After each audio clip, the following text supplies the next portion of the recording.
This tutorial is about determining the pipe equivalent length for valves and fittings. This is mainly used for pressure drop calculation for piping distribution for sizing pumps, air compressors, and vacuum pumps.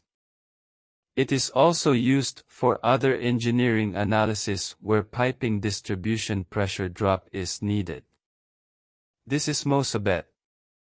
Using the pipe equivalent length for calculating total pipe distribution pressure drop is an easy and accurate method. We can use the online engineering calculators called pipecalculators.com. I prepared this website, and it is available online for free using any smartphone or computer.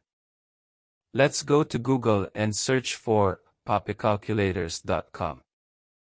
I will leave the link in the description.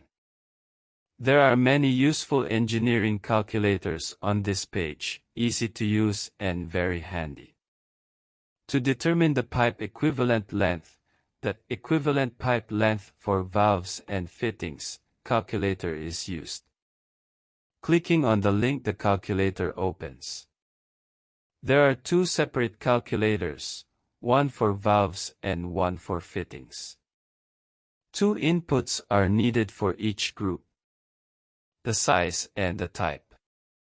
For example, for a 4-inch globe valve the equivalent pipe length is 114 feet.